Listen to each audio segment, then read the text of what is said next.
Steve Trang, good morning, my Okay. friend. How are you? Good, good. How about you? Very good. I see you're over the connection issues. We're back in the game. How is this quarantine treating you and your business? It seems like it's probably only exploding, right?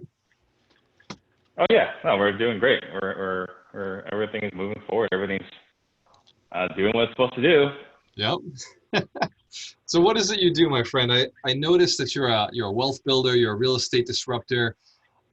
You founded Offer Fast Homes, your broker at Stunning Homes Realty.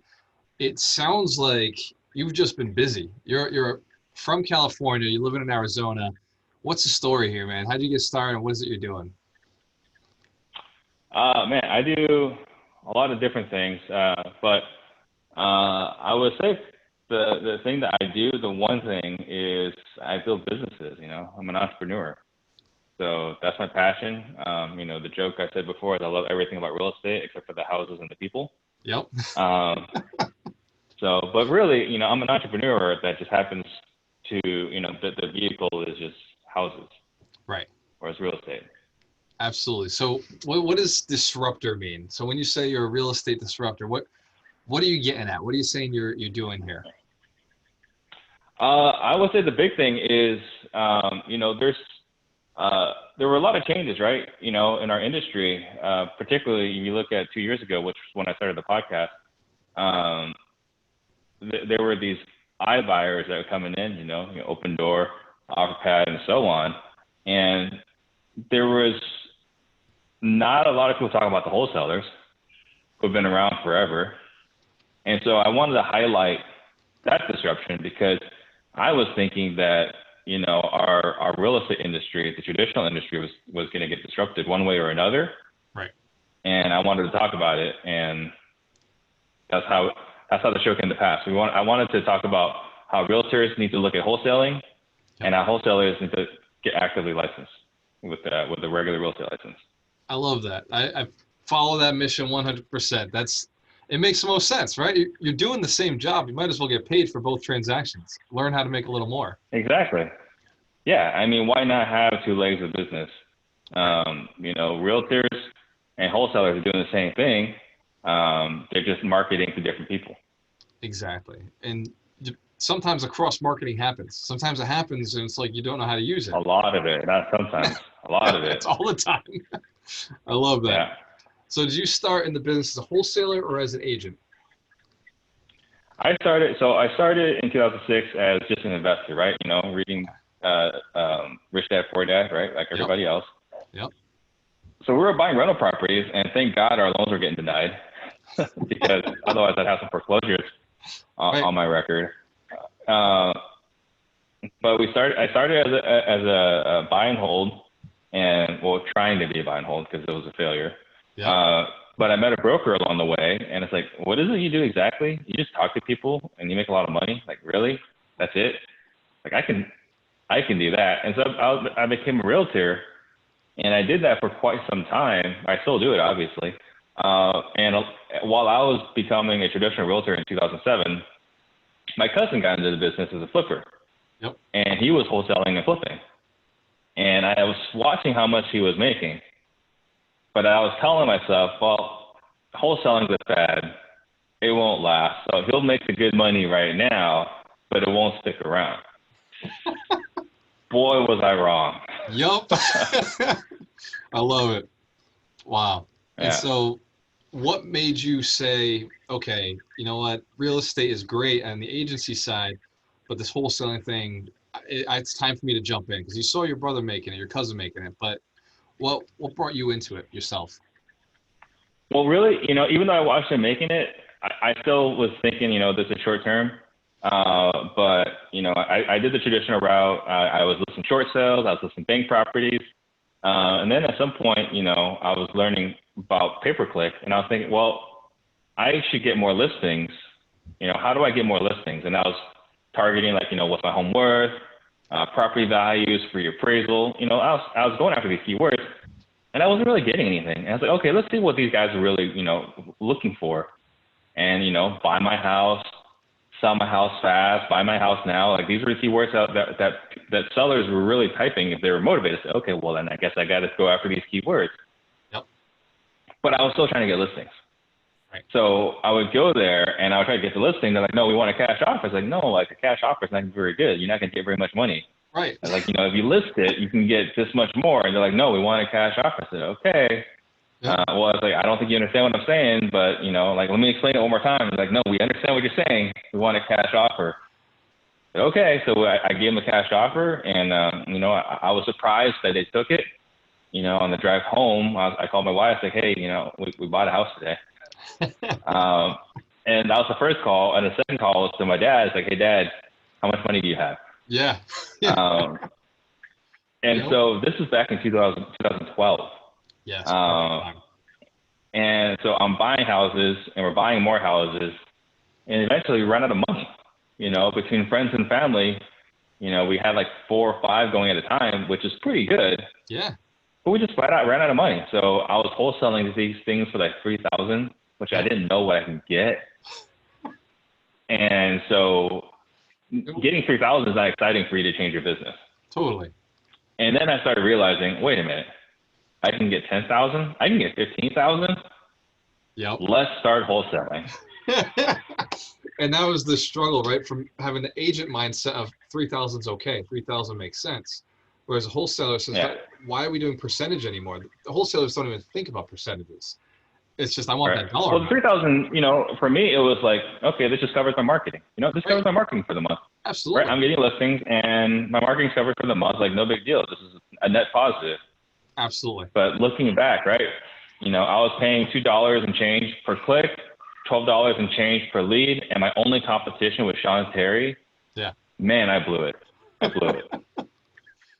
Missed out on an opportunity during a time where the opportunity was there. But you didn't miss out so much because you were able to build a business. You were able to expand and build something great for yourself, for your family. Where were you doing all of this? Because I know you grew up in California, or it looks like you went to school there.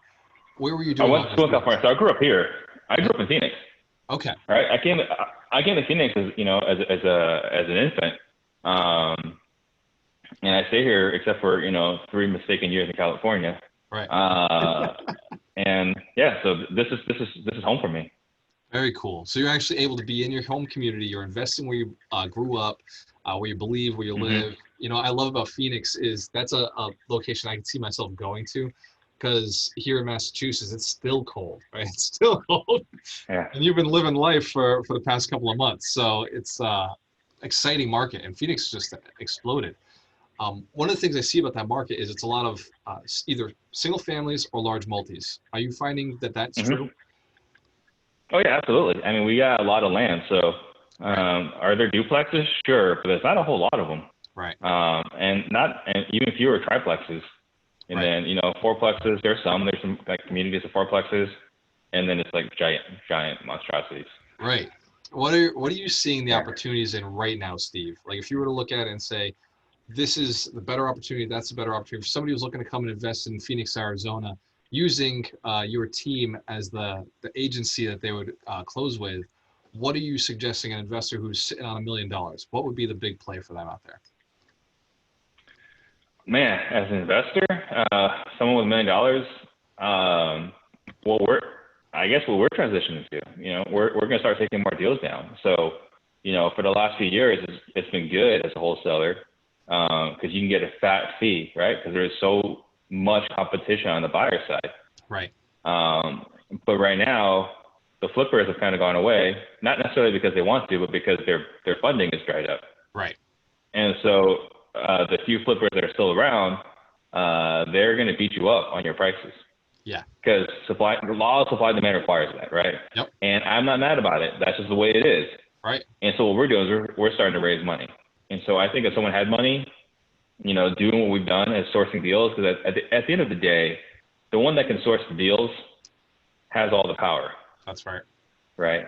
Yep. So as long as you can get funding, you're good. And that's Absolutely. the key. Steve, that's powerful. It's deals, money, labor. In that order, without the deal, none of the rest matters. You've got it figured out. Very cool, man. Exactly. What are you suggesting people do right now? Do you run I haven't gone deep enough into your background. One of my students messaged me and said, yeah, you got to reach out to Steve. This guy's killing it.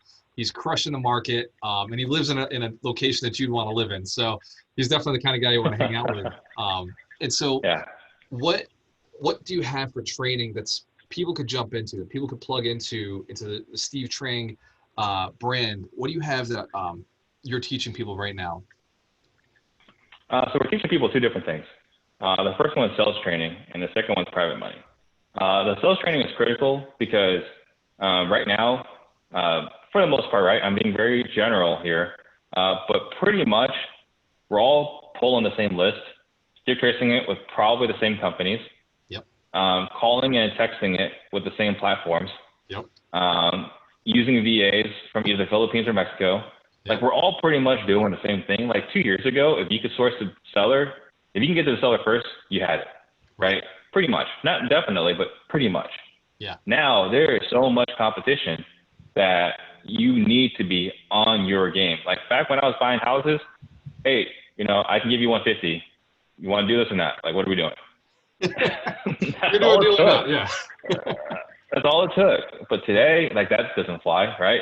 They're gonna get insulted, like you haven't built rapport, and the relationship component was not so critical then, but it is now, because you're facing 5 of your competitors with each homeowner you're talking to.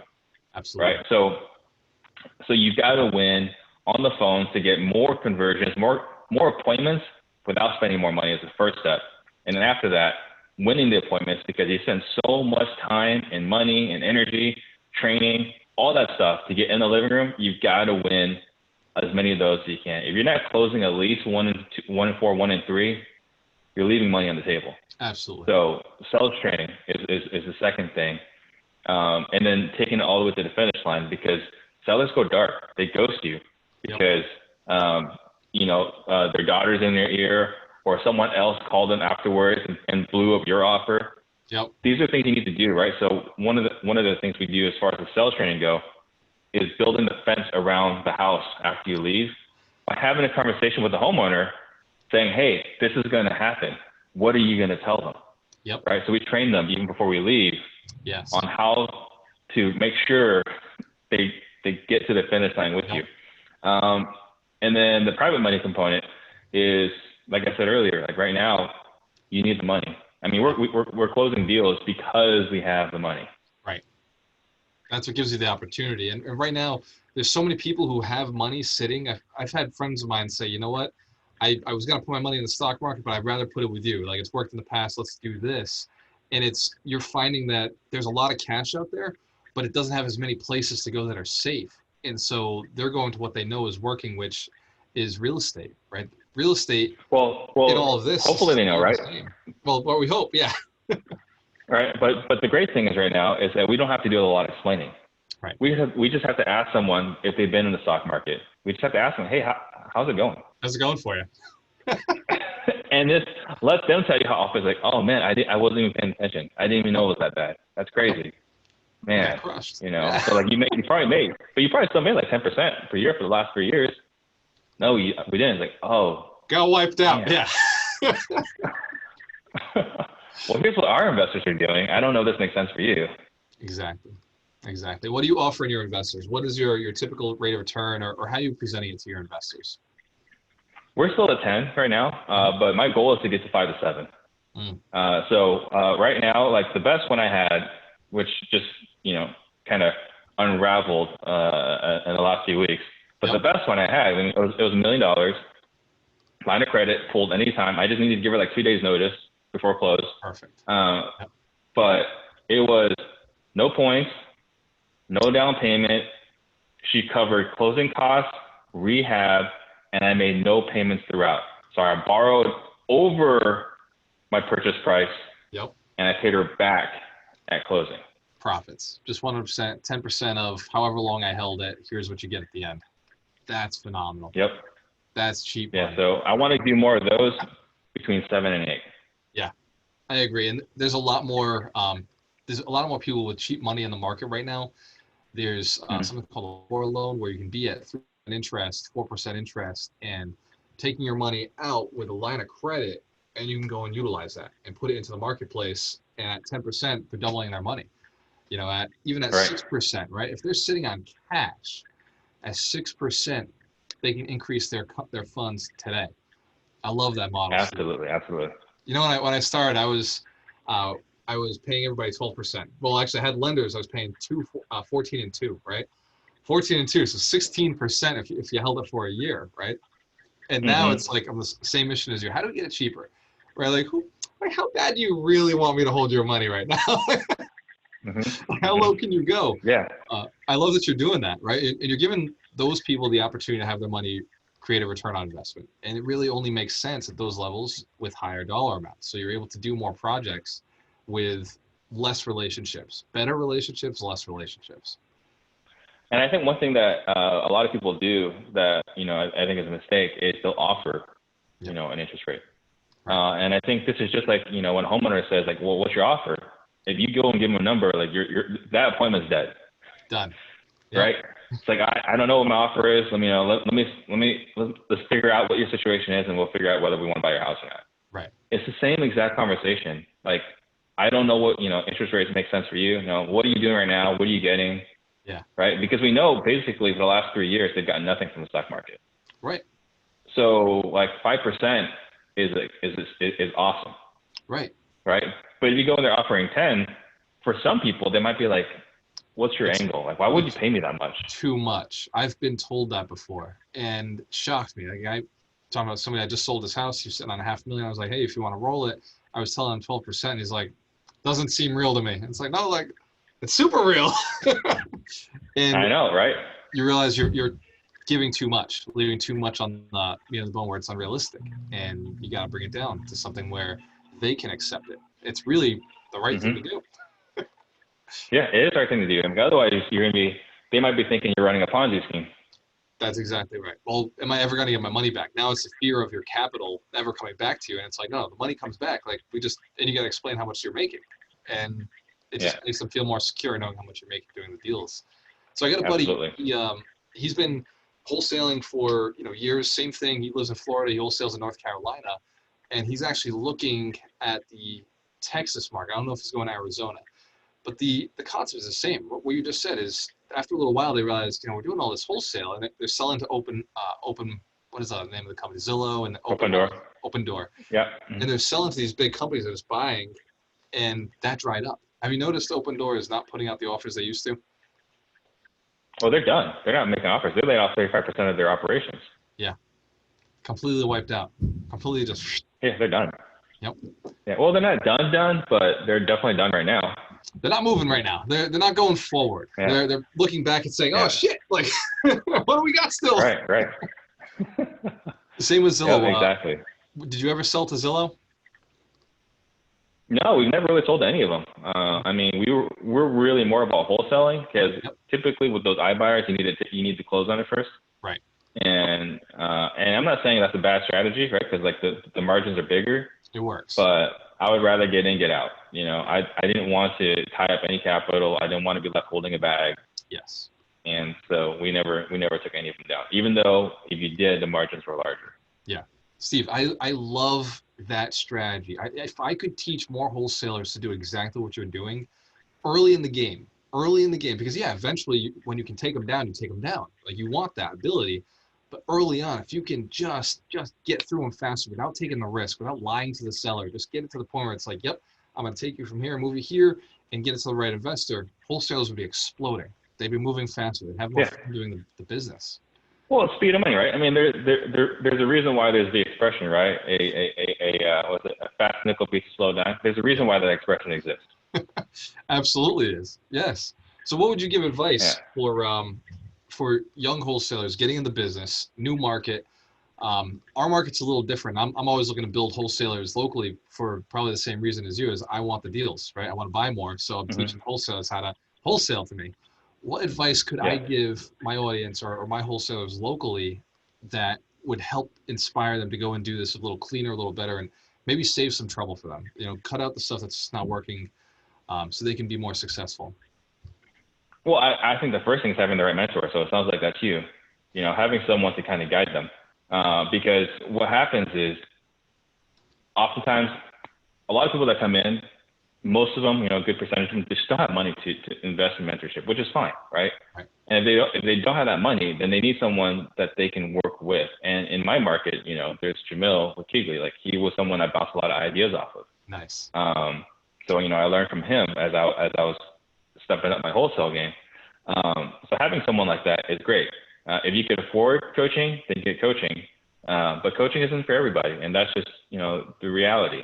Right. So if you rather learn, do it yourself on YouTube versus coaching, that's great. Just understand it's going to take you longer to have success. Right. It's time or money. You get to decide. I love that. But having the right mentor is so critical. And then again, I said earlier, the sales skills. I think the sales skills are the most important skill today. It wasn't always, but I think today is the most important. Being able to raise private money. And then the third thing is the ability to focus. Right now, we've got this COVID virus. Everyone's in quarantine, and you're either doing one or two things. You're either busting your butt or you're watching Netflix, stuffing your face. Yep. And the people that are watching Netflix and stuffing their face, they're not going to be in a good spot when this blows over. Right. Whereas, those of us that are hungry and grinding, like, we're building a foundation now so that when things get back to normal, we're going to take off. That's it. Just explode. Yep. I Yeah. love that. This is I'd love to have you speak to that for just a few seconds, few minutes, but this is the time to double down on your marketing, right? Facebook ads just got super cheap. Google ads got super cheap overnight. Just boom, all the big guys pulled out of the market. Every single service industry has pulled out of the market entirely. They are the biggest part of our economy right now, and they've pulled out. They're not advertising because they can't do shit. So they've all pulled out. Well, that's the reason why we actually started doing pay-per-click again. It makes sense now. Right? Yeah, I mean, we stopped in 2018. We were at $45 a click and $1,200 an appointment. Wow. Right? It got stupid. Right? Yeah. It just got stupid.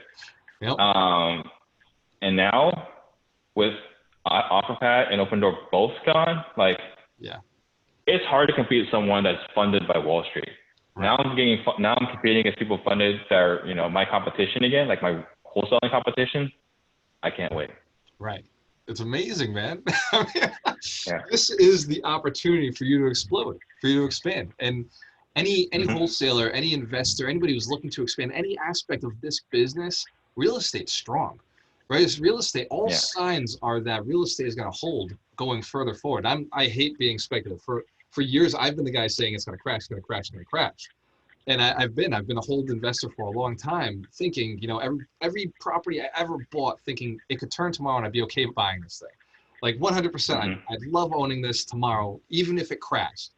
And right now, we're in the same thing. We're looking at, that's why I asked you too, because we're finishing up a refinance right now. We're going to sit on $1 million, and we're looking like, what would I do? Would I go buy multifamilies in Arizona, or should I go and do a couple of flips? And I loved your answer. Like, really turn the cash even faster. Do the flips, right? Turn the cash. Keep it rolling. Keep it doing. Like, that was such a phenomenal answer. And Steve, like, I've learned so much from you just hanging out with you for a little while. Like, I love what you're doing out there. You got the heart. Like, I love it. It's just a different perspective. It's just a different perspective, right? I mean, there are a lot of people that are doing all sorts of different things. It's just, I'm doing what works for me in my business, in my market. And you're focused. And everyone's got to find out. Yep. Oh, absolutely. Right. Because, what do we get paid for as entrepreneurs, as business owners? We get paid to solve problems. That's all we get paid for. Maybe unfairly how much we get paid to solve problems, but I'm going to find the most difficult problems. We're solving problems nobody else wants to touch, Yeah. And during COVID-19, right? Like, this is a great time to get into wholesaling. This is a great time to start. This is a great time to, and I don't know how it's a fantastic time to start. Say it again? It's a fantastic time to start. Right. Like, after this, the only people buying are going to be the serious investors. Like, it's going to be people like you you've been raising private capital, building up your ability. So if wholesaler sends you a deal and the numbers work, they followed your training, the numbers work, you're gonna be the only one to close because you've been stacking up cash. I mean, we're getting deals sent to us now just because we're talking about private money. We're getting deals sent to us now that we weren't getting before. Right. So it's cool. Just leveraging social media. But just go back on your point. Like, right now, it's a great time to start. It's a great time to start for two reasons. A, if you've ever thought about pursuing your dreams but have been holding off because you had job security or stability, we know that was a joke. So now that dream you were putting off, now what's your excuse? Yep. You know, and B, a lot of wholesalers are having a little bit of success. It took me 10 years to really learn how to run a business. You know, I was grinding, but I didn't really know how to run a business for like 10 years. Right. And so I think some of the people that have had success are probably having a little bit of trouble right now because they didn't know how to run a P&L. They don't know how to put aside some money for a rainy day. Right. So if your overhead is 10, 15K a month and your revenue has been like 20, 25, 30K a month, that's great, right? Yep. But if it went to zero, how much pain are you in today? Absolutely. So if you're starting as a brand new wholesaler, you may not have the wisdom and the experience yet, but you're not upside down every month. That's right. So I think it's a great time to start. I love that. That is the perfect way to end this. Steve, I'm going to contact you again, man. I'm going to start following you. I really love what you're doing. Definitely appreciate you spending the time. What is the easiest way, if somebody wants to send you a deal or talk to you about private money, what's the easiest way somebody can get in touch with you? It's really silly, but Instagram, man, at Steve.Trang. That's it, Trang. Nice. That's where I'm most responsive. At Steve.Trang. Instagram. Get him on Instagram, right? I love it, man. Exactly. When you have a choice, always work the best. Steve, keep up the grind, man. You've spent a lot of positive energy, and people are really going to do well because you're out there. So we appreciate you. Absolutely. And I love your 100 millionaires back there. I love it. Hell yeah. I mean, that's the goal, brother. You're on the same mission as me. We're making people rich. We're going to build 100 millionaires. I'm going to leverage your systems, and by God, take mine. So I'll see you soon, man. 100 millionaires.